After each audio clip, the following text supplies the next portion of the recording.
Okay, so today I'm starting the buffing and recoating process. Buffing and recoating process. This has a gray finish, and gray is like a semi-transparent. It's a beige gray finish, so I'm going to be using just the brown pad to prepare it, because if I burn through the finish, then we're going to be in a bad place. Normally, you would use these. Normally, you'd use these 150 grit 3M pads, and you stick them on here like so. They're Velcro, they stick on there.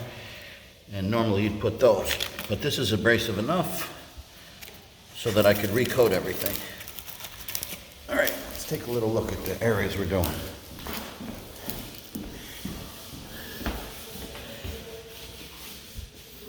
This is the master bedroom area, so there's the closet, blah, blah, blah.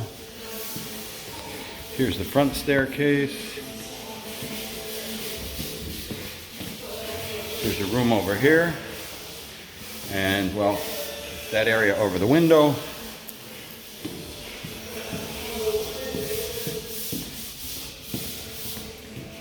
Here's another room.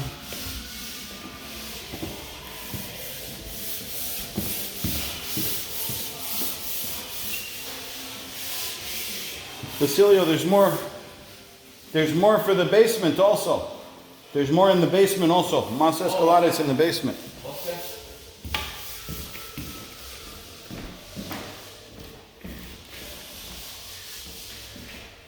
All right, let's buff this, vacuum it, and start putting coats of finish.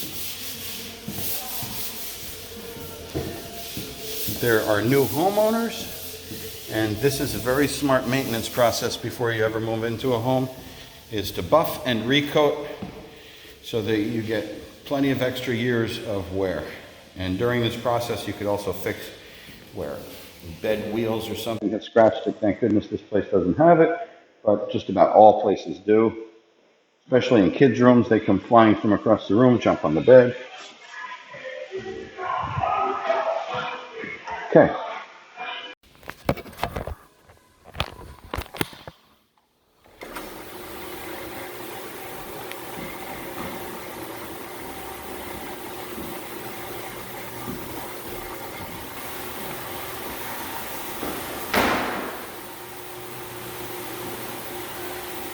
So what this does is it makes just very fine sanding of the floor, just enough of an abrasion between coats so that the new finish can stick, give it some roots.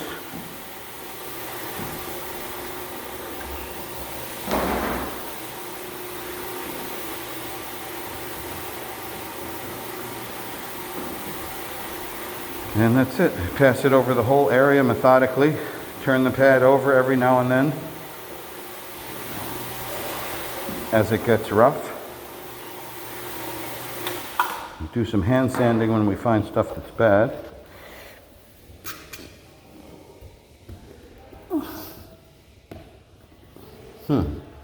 What is all this? Whatever that is has to come off. All right.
That's it. You just keep going methodically, halfway over the area that you just did, halfway, halfway, halfway, halfway,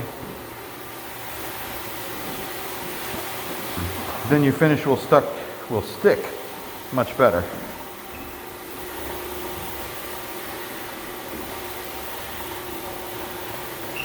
And you hand sand areas where there's stuff on the floor.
And you could hear the areas that are more porous, and it's making more dust because the finish is worn through a little bit here from the traffic, and the pad grabs a little better and makes a little more dust. The other areas where the finish is perfectly intact, it just slides over the top and does a light abrasion. All right.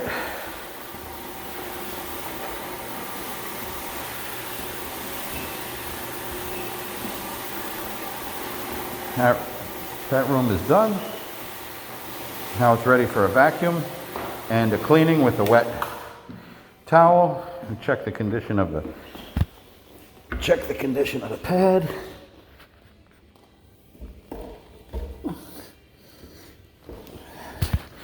That's perfect. There's no debris or residue in it.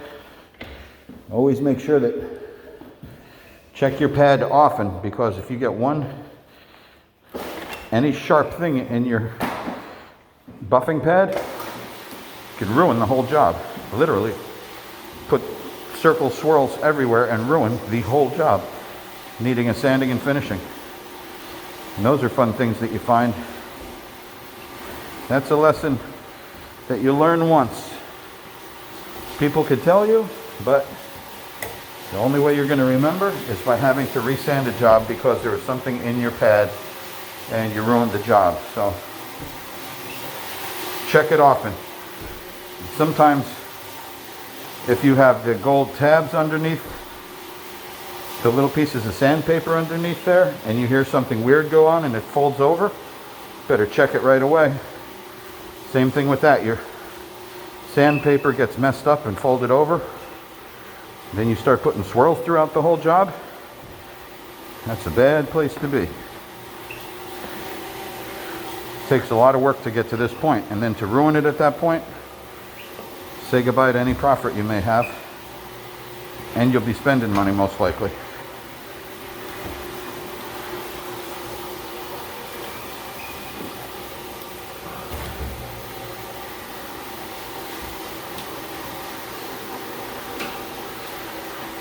The guys are following me up, and they're ahead of me also, using sandpaper around the perimeter, lightly hand sanding everything.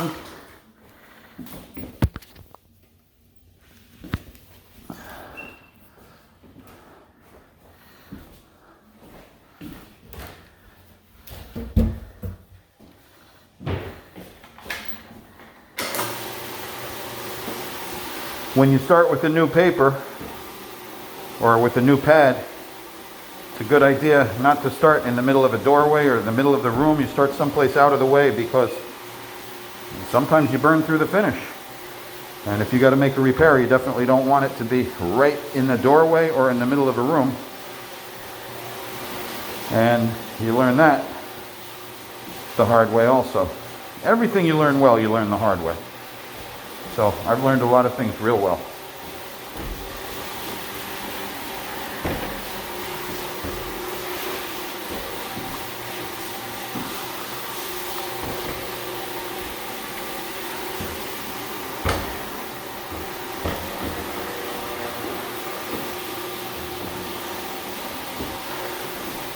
take your time, let the machine do its work.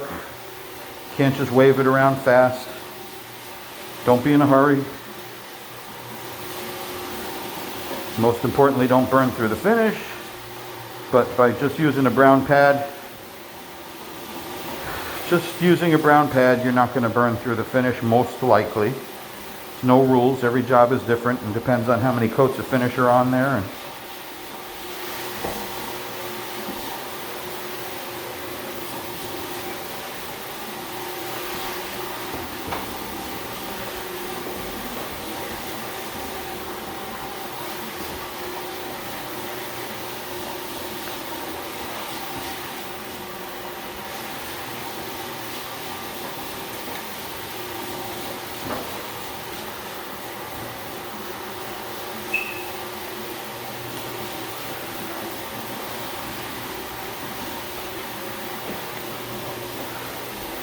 When you use a buffing machine, if you lift up on it, it goes to the right, and if you push down on it, it goes to the left. So you just kind of balance it and let it do what it wants.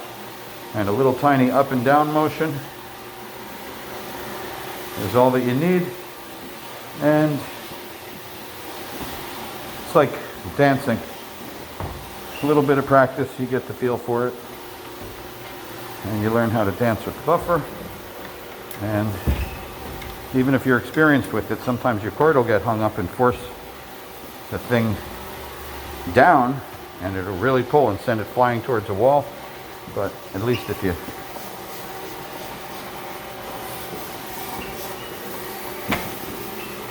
let go of the handle real fast, it'll stop.